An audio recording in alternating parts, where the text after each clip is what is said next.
ಆತ್ಮೀಯ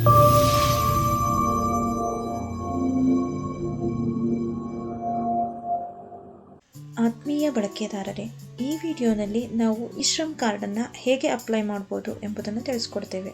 ಮೊದಲಿಗೆ ಇ-ಶ್ರಮ್ ಕಾರ್ಡ್ ಇದೊಂದು ಗವರ್ನಮೆಂಟ್ ಸ್ಕೀಮ್ ಆಗಿದೆ. ಇದೊಂದು ರಿಟೈರ್ಮೆಂಟ್ ಸಪೋರ್ಟಿವ್ ಸ್ಕೀಮ್ ಕೂಡ ಆಗಿದೆ. ಯಾವುದೇ ಲೇಬರ್ ಅಥವಾ ಫಾರ್ಮರ್ಗೆ 60 ಇಯರ್ಸ್ ಆದ ನಂತರ ಮಂತ್ಲಿ 3000 ನೀಡುವ ಮತ್ತು ಡೆತ್ ಇನ್ಶೂರೆನ್ಸ್ ಫೆಸಿಲಿಟಿ ನೀಡುವ ಸ್ಕೀಮ್ ಇದಾಗಿದೆ. ಪಾರ್ಷಿಯಲ್ ಡಿಸಬಿಲಿಟಿ ಇರೋರಿಗೆ 1 lakh ವರೆಗೂ ಫೈನಾನ್ಷಿಯಲ್ ಅಸಿಸ್ಟೆಂಟ್ ಕೊಡಲಾಗುತ್ತೆ.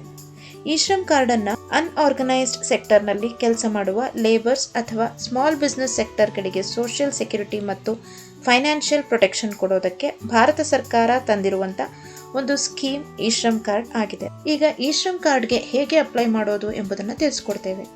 ಮೊದಲಿಗೆ ನಮ್ಮ ರೂರಲ್ ಸೇವಾ ಪೋರ್ಟಲ್ಗೆ ಲಾಗಿನ್ ಆಗಿ ಸರ್ಕಾರಿ ಯೋಜನೆಗಳು ಆಪ್ಷನ್ ಅನ್ನು ಸೆಲೆಕ್ಟ್ ಮಾಡಿ ಅಪ್ಲೈ ಇ-ಶ್ರಮ್ ಅನ್ನೋ ಆಪ್ಷನ್ ಅನ್ನು ಸೆಲೆಕ್ಟ್ ಮಾಡಬೇಕು. ನಂತರ ಅಪ್ಲಿಕೇಶನ್ ಫಿಲ್ಅಪ್ ಮಾಡ್ತಾ ಹೋಗಬೇಕು. ಅಪ್ಲಿಕೆಂಟ್ ನೇಮ್ನಲ್ಲಿ ಬಂದು ಅಪ್ಲಿಕೆಂಟ್ನ ಫುಲ್ ನೇಮನ್ನು ಎಂಟರ್ ಮಾಡಬೇಕು. ನಂತರ ಆಧಾರ್ ನಂಬರನ್ನು ಎಂಟರ್ ಮಾಡಬೇಕು. ಇದಾದ ನಂತರ ಅಪ್ಲಿಕೆಂಟ್ನ ಮೊಬೈಲ್ ನಂಬರನ್ನು ಎಂಟರ್ ಮಾಡಬೇಕು.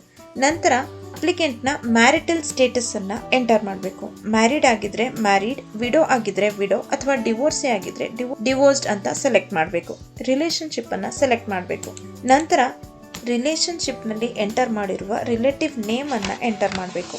ಇದಾದ ನಂತರ ಸೋಷಿಯಲ್ ಕ್ಯಾಟಗರಿಯನ್ನು ಸೆಲೆಕ್ಟ್ ಮಾಡಬೇಕು. ಇನ್ ಕೇಸ್ ನಿಮ್ಮ ಅಪ್ಲಿಕೆಂಟ್ ಡಿಫರೆಂಟ್ಲಿ ಏಬಲ್ಡ್ ಆಗಿದ್ರೆ ಎಸ್ ಅಂತ ಕೊಡಬೇಕು, ಇಲ್ಲಾಂದರೆ ನೋ ಅಂತ ಸೆಲೆಕ್ಟ್ ಮಾಡಬೇಕು. ಇದಾದ ನಂತರ ನಿಮ್ಮ ಸ್ಟೇಟನ್ನು ಸೆಲೆಕ್ಟ್ ಮಾಡಬೇಕು.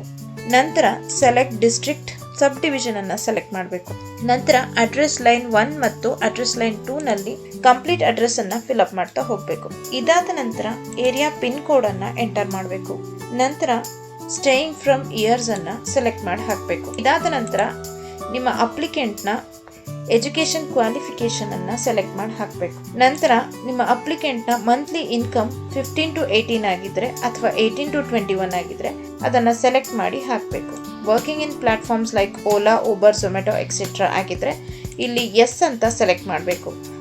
ನೋ ಆಗಿದ್ದಲ್ಲಿ ನೋ ಅಂತ ಸೆಲೆಕ್ಟ್ ಮಾಡಿ ಹಾಕಿ. ಪ್ರೈಮರಿ ಆಕ್ಯುಪೇಷನ್ ನಲ್ಲಿ ಬಂದು ಲೇಬರ್ ಆಗಿದ್ರೆ ಲೇಬರ್ ಅಥವಾ ಫಾರ್ಮರ್ ಆಗಿದ್ರೆ ಅಥವಾ ಬೇರೆ ಕ್ಯಾಟಗರಿ ಆಗಿದ್ರೆ ಅದನ್ನ ಎಂಟರ್ ಮಾಡಬೇಕು. ವರ್ಕ್ ಎಕ್ಸ್ಪೀರಿಯನ್ಸ್ ನಲ್ಲಿ ಬಂದು ನಿಮ್ಮ ಅಪ್ಲಿಕೆಂಟ್ ನ ವರ್ಕ್ ಎಕ್ಸ್ಪೀರಿಯನ್ಸ್ ಅನ್ನ ಸೆಲೆಕ್ಟ್ ಮಾಡಿ ಮಾಡಬೇಕು. ಬ್ಯಾಂಕ್ ಅಕೌಂಟ್ ನಂಬರ್ ಅನ್ನ ಎಂಟರ್ ಮಾಡಬೇಕು. ಇದಾದ ನಂತರ IFSC ಕೋಡ್ ಅನ್ನ ಎಂಟರ್ ಮಾಡಬೇಕು. ನಂತರ ಸಬ್ಮಿಟ್ ಅಂತ ಕೊಡಿ. ಇದಾದ ನಂತರ 2 ವರ್ಕಿಂಗ್ ಅವರ್ಸ್ ನಲ್ಲಿ ನಿಮ್ಮ ಅಪ್ಲಿಕೆಂಟ್ ನ ಇ-ಶ್ರಮ್ ಕಾರ್ಡ್ ಡೌನ್ಲೋಡ್ಗೆ ರೆಡಿ ಇರುತ್ತೆ. ನೀವು ಅದನ್ನ ಇಲ್ಲಿ ವ್ಯೂ ಕೂಡ ಮಾಡಬಹುದು.